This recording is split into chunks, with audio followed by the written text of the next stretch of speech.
Bonjour à tous, bienvenue dans cette session où nous allons étudier comment vCenter Operation permet de synthétiser de façon très intéressante les informations à des fins de pilotage du data center logiciel.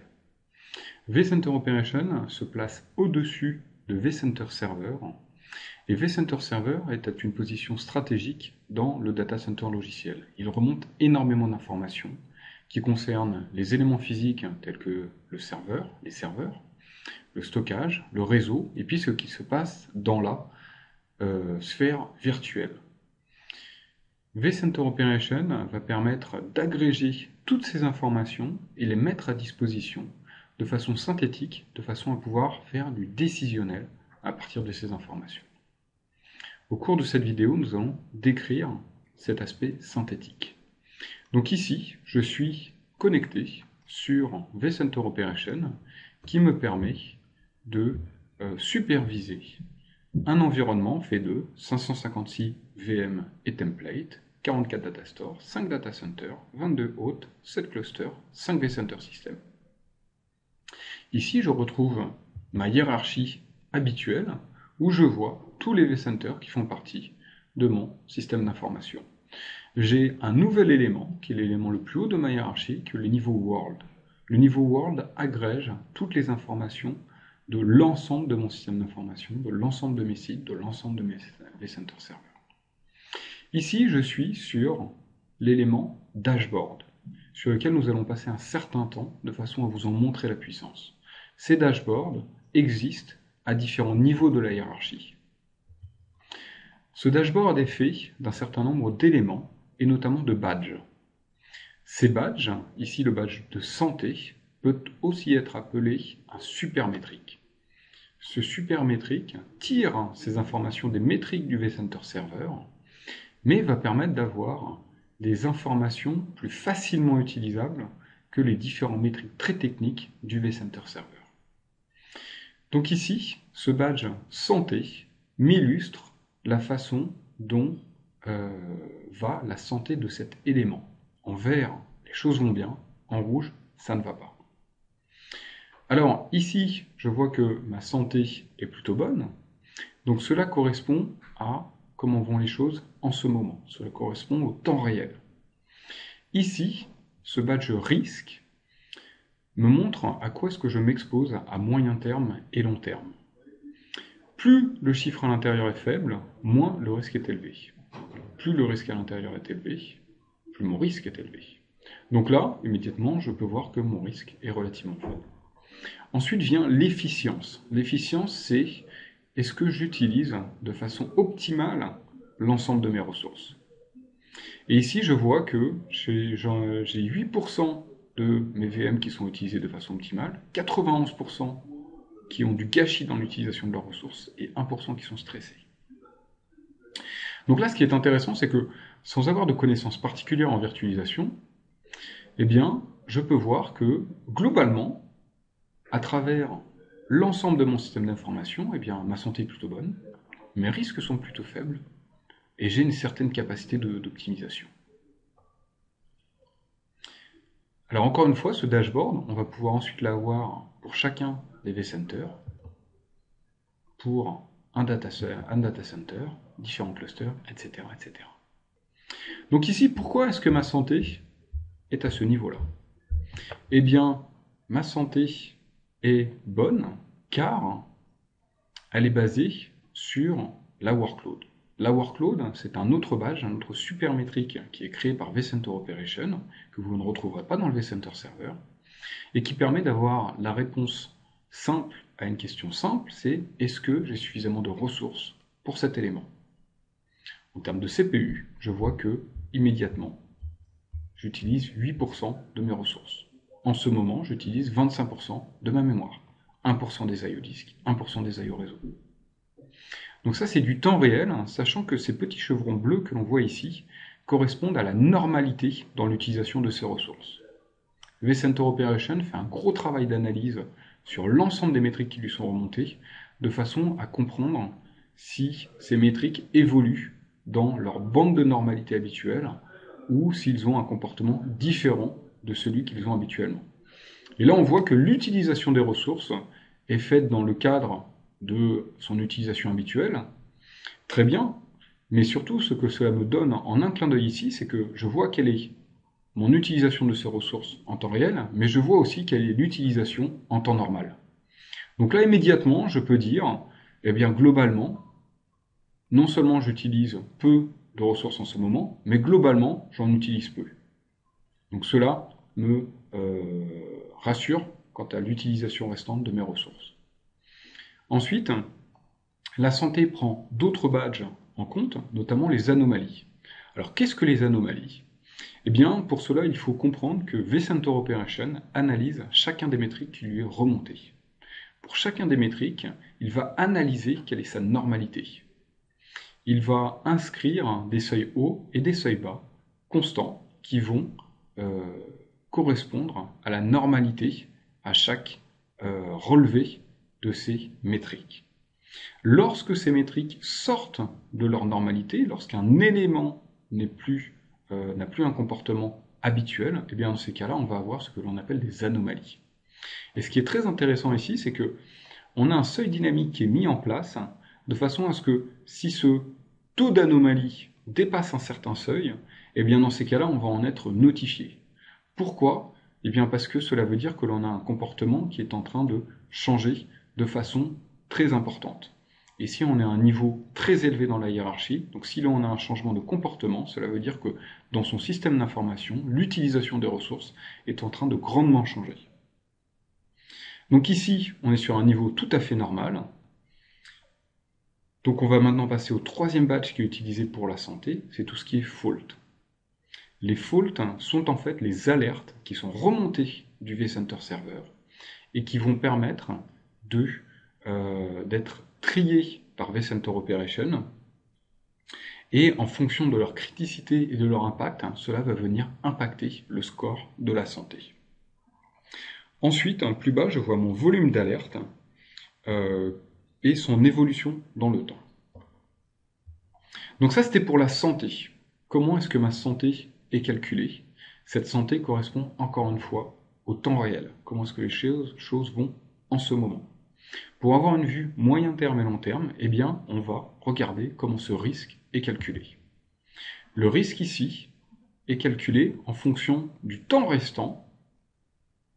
Le temps restant, c'est en fait se base en fait sur l'utilisation des ressources passées, donc d'espace disque, de mémoire, de réseau, de CPU, et par rapport à l'utilisation des ressources passées, une tendance est créée, et ce qui permet de voir dans le futur, eh bien, si l'on continue dans cette utilisation des ressources, quand est-ce qu'on va rencontrer un mur? Quel va être ce mur? Est-ce qu'on va manquer de ressources mémoire? Est-ce qu'on va manquer de ressources disques? Est-ce qu'on va manquer de ressources CPU, etc., etc. Donc là, je vois que j'en ai encore pour plus d'1 an. Ensuite, en termes de capacité restante, eh bien, c'est un autre score qui est pris en compte. Ici, je vois que j'ai 437 VM de déployés, 145 VM.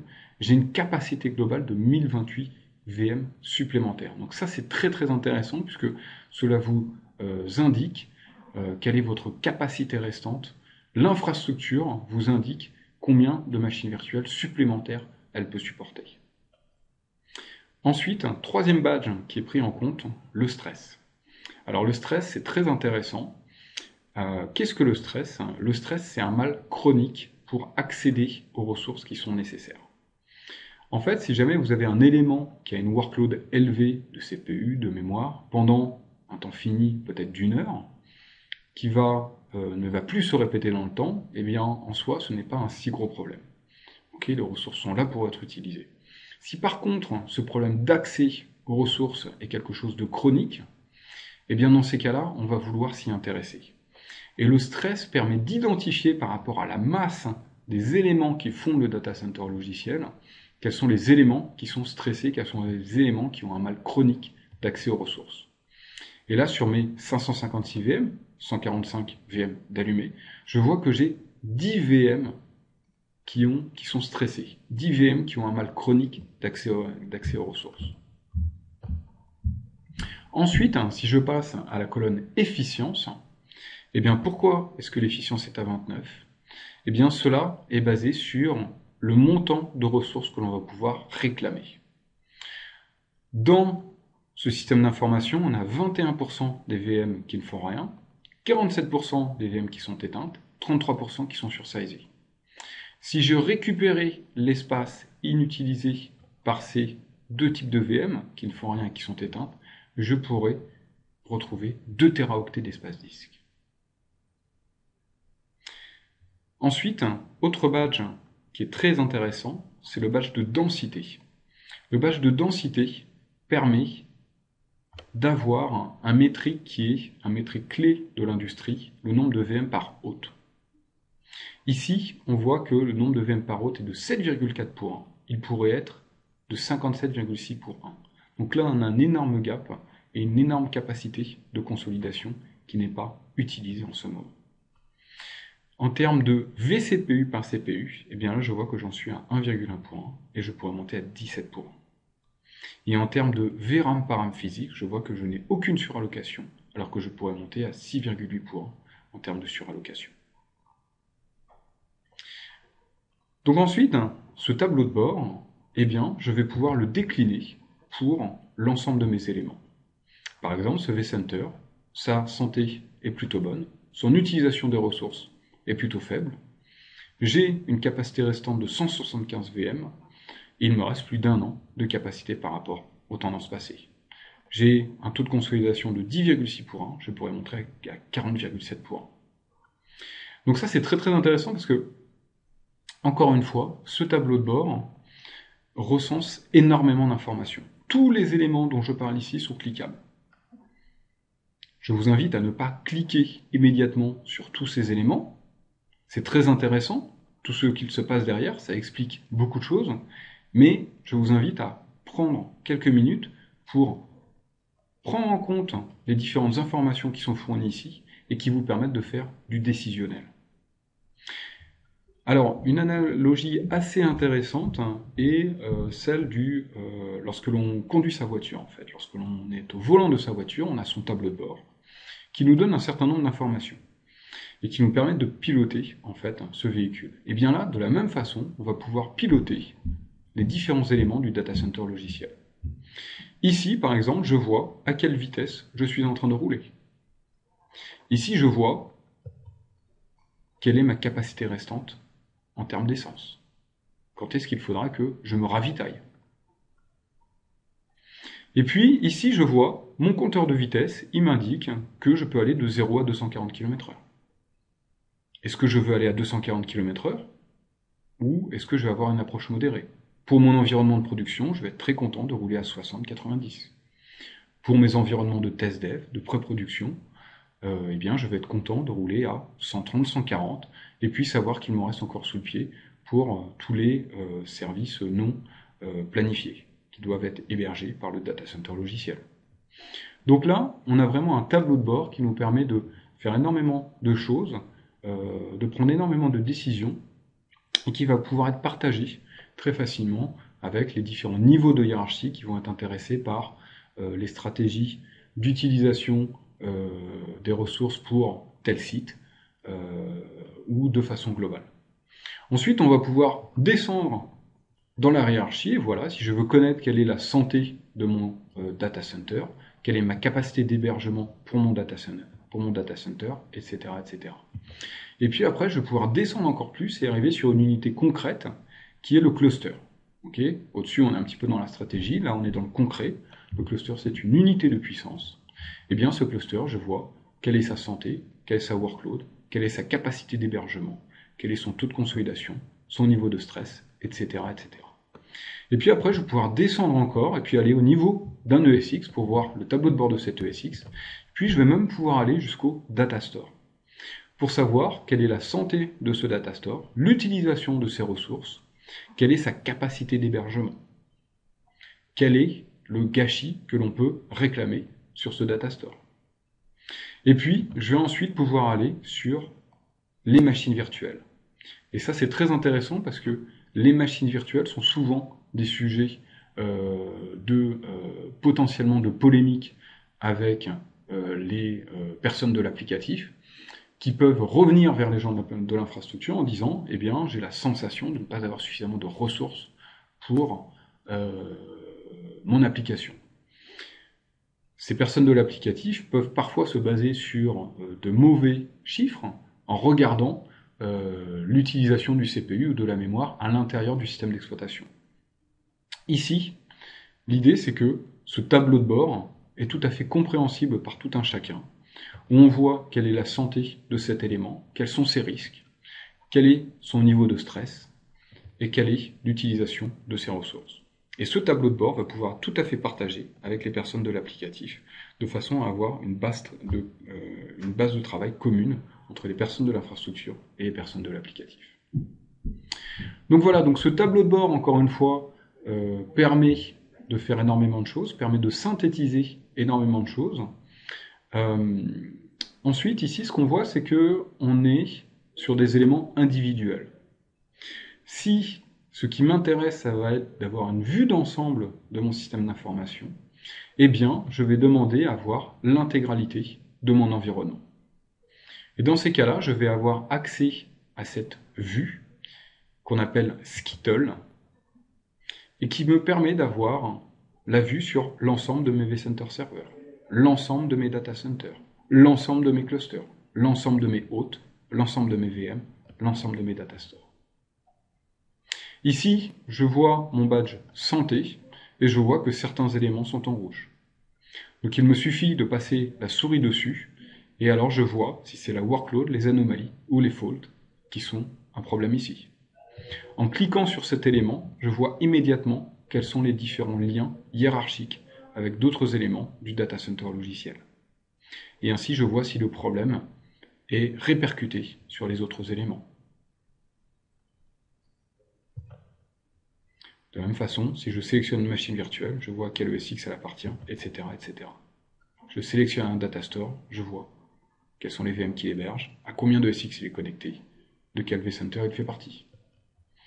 Et puis ensuite, je vais pouvoir avoir ces informations non pas seulement sur la santé, mais aussi sur la workload, pour voir quels sont les éléments qui, en ce moment, sont en souffrance.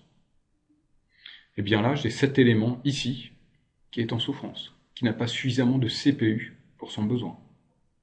J'ai cet élément qui a un problème pour accéder au CPU. En cliquant dessus, je vois si l'hôte a un problème, non, ou si le data store a un problème. Donc le problème est restreint à cette machine virtuelle. D'ores et déjà, cela m'indique où est-ce que je vais devoir me focaliser pour résoudre ce problème-là.